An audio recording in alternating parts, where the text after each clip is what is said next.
In the late 19th and early 20th centuries, over 60,000 Americans were involuntarily sterilized by state eugenics programs supported by the American people themselves. This was a product of the eugenics movement that was sweeping through the nation at this time. Eugenics was a method to preserve and improve the genetic features of dominant groups of human populations through selective breeding and forcible sterilization of those considered inferior. It was based on the idea that it was possible to distinguish between inferior and superior people in society.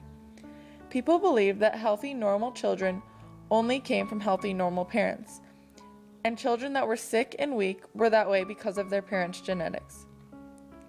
This movement included some of the most profound ethical violations in the history of the United States. The president was behind it, liberals were behind it, conservatives were behind it, even the Catholic Church at one point was behind it.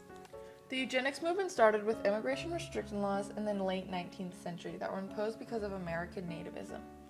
These laws included the Emergency Quota Act and the Chinese Exclusion Act, among others.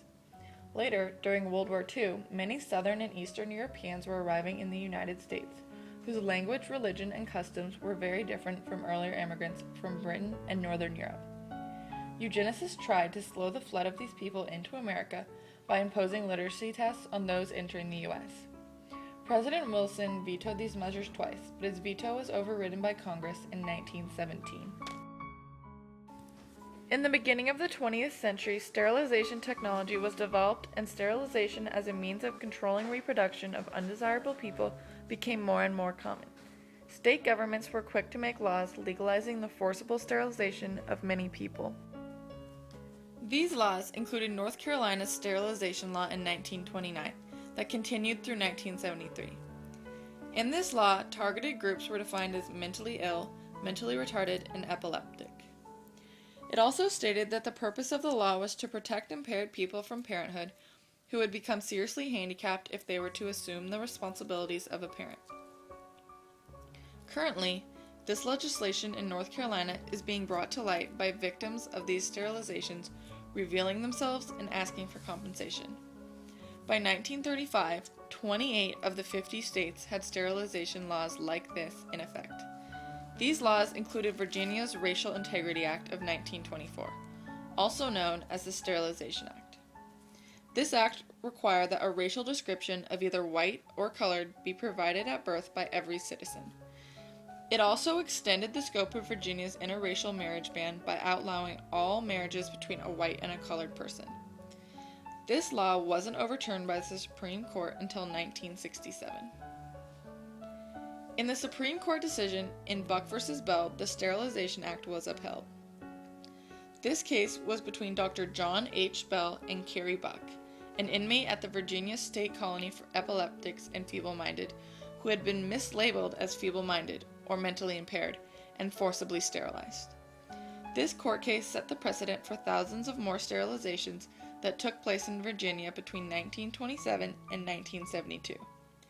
This Supreme Court decision is being brought to light again recently because although forcible sterilization is now seen as a human rights violation and eugenics is no longer valid in science, the Buck v. Bell decision was never officially overturned.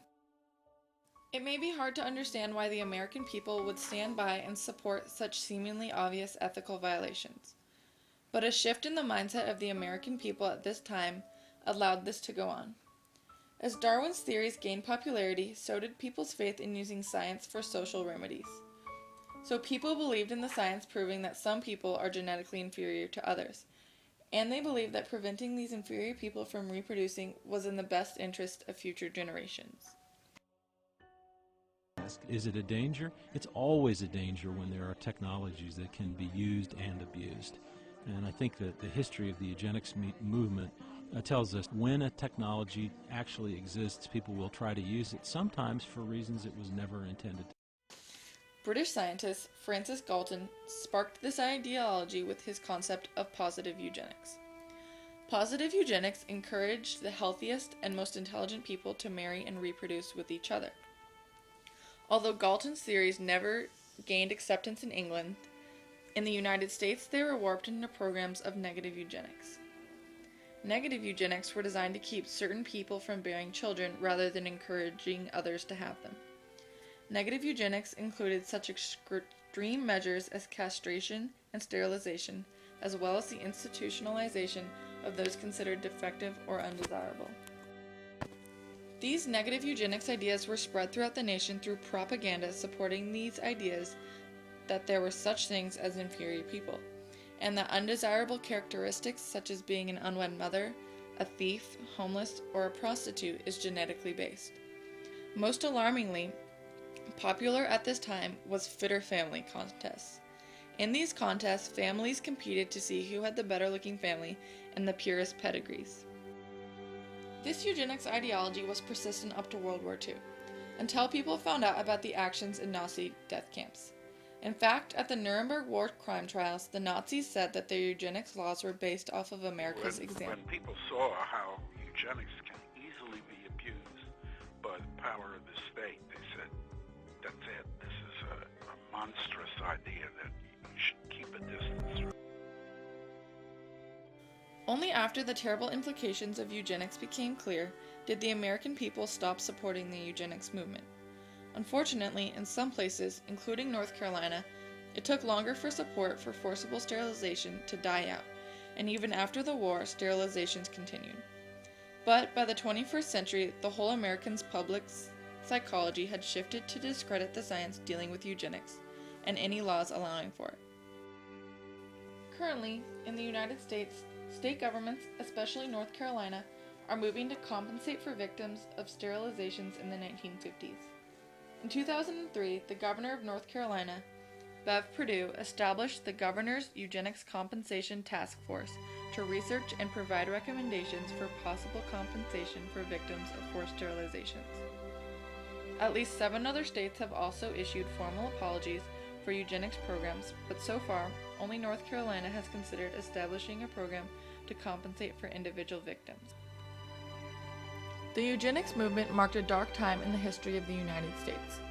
As the social, psychological, and technological roots to the eugenics movement and justification for forced sterilization lost validity, legislation allowing for it was repealed and ignored. It was only a matter of time before the American public opinion regarding eugenics shifted after learning what had happened in Nazi death camps. Sterilization technology was no longer seen as necessary for the modernization and progression of the nation because it was replaced by new scientific and technological advancements. Despite the fact that the effects of forcible sterilizations are irreversible, state governments are making an effort to issue apologies for their actions and give victims of eugenics programs compensation.